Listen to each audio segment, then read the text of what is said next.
Music should be cruelty-free. That's my company, that's what I stand for, cruelty-free artistry. The one thing that I hate most about this case is that a lot of the records that people love were born of silent and secret pain that was covered up by corruption and money, and that needs to end. Okay, this Diddy trial? It's not just another celebrity headline. It's turning into a full-blown courtroom thriller. Testimonies, shocking claims, and a whole bunch of dark secrets are coming to light. And trust me, some of what we're about to get into, you won't believe. Today, we're breaking down a male dancer's disturbing story about Cassie, drug claims, and wild $100 handouts, a strange mystery man and escort allegations, a hotel report that's missing key details, Diddy's violent outbursts, what the prosecution says really happened, and the defense's big argument, that Cassie is just after money. Let's get into this. So let's start with this male dancer. He said he once saw Cassie totally unresponsive, just slumped over. He brought it up to Diddy, and what did Diddy allegedly say? It's not going to happen this time. That's it. Cold. Like this kind of situation had happened before. The dancer also said Diddy gave him some sort of drug. He thinks it was Molly, maybe MDMA or MDA. He didn't know for sure. He just remembers feeling sick and euphoric and then walking around handing out $100 bills like it was Monopoly money. This wasn't your average party. This was luxury mixed with chaos, power mixed with danger. And then it got even weirder. He said there was a man in the room, quiet, not speaking to anyone, who straight up said he was an escort and that he was there to sleep with Cassie. No names, no police report. Just another night, apparently.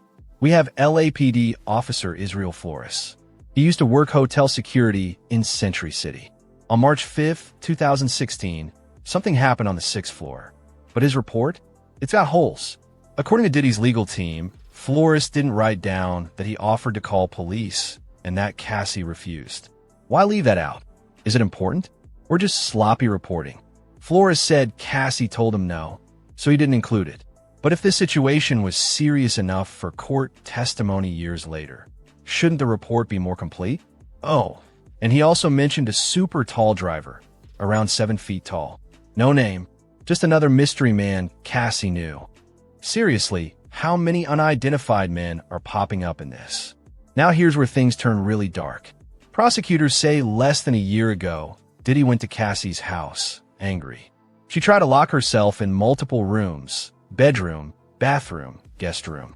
He allegedly kicked in each door one by one. Eventually, he found her, and according to the testimony, he kicked her to the ground. Another woman named Jane was there. Diddy reportedly told her, "You're not going to mess up my night," then made her call an escort and forced her to perform. Now, Diddy's defense says this is all about revenge and money.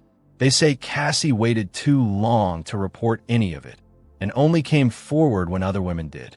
They also say she lived freely for years.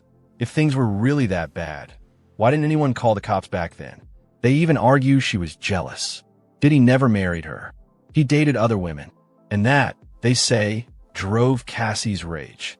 Ayuse Comey, the assistant U.S. attorney, asked the male dancer why he stopped working with Diddy. He said it wasn't about money. He didn't even ask to be paid. He just wanted to be around famous people. But everything changed after one moment. He says he saw Diddy hit Cassie. He said, "After I saw Sean Combs hit Cassie, I couldn't do it anymore." That right there tells you how serious this was. He was willing to work for free until that moment. He even thought he was becoming friends with Cassie. That makes this more personal. This wasn't just a job. It felt like something meaningful. But that illusion shattered fast. It makes you think. How many people in the industry are walking into toxic situations thinking they're chasing dreams? Another witness, Daniel Phillip, took the stand. Diddy's lawyer grilled him about a night with Cassie that was anything but ordinary. Cassie allegedly gave him $4,000 up front. No dancing, no oil rubbing, nothing had started yet. And the details? Wild. She was wearing a wig, dark glasses, heels. Phillip? He wore an NYPD t-shirt. Yeah, a full-on police shirt. Can't make this stuff up. Then Cassie told him, "It's my birthday." They ended up in a bedroom. He said they had sex in missionary position. And afterward he said, I was like, did that just happen? Back to the male dancer. He dropped one of the most chilling quotes in the whole trial. He claims Diddy said to Cassie, "B, when I tell you come over, you come over." Just that. Cold. Controlling. Loud enough to stun the courtroom. When asked if he did anything, the dancer said no. He was scared. There were bodyguards around. And as he tried to go further into what happened, boom. Objection. Sustained. The judge shut it down. That tells you how intense this was getting. Now, think. Does that line up with the Diddy we've seen over the years? The dancing mogul? The fun-loving businessman? Before the session ended, things got tense. The judge sent the jury out. Then he told the dancer not to speak to the government again. Federal agents were put in charge of his protection and transportation. Why? What does this dancer know that's got people worried? Two possible reasons. His story could get even more explosive, and we're only seeing the beginning.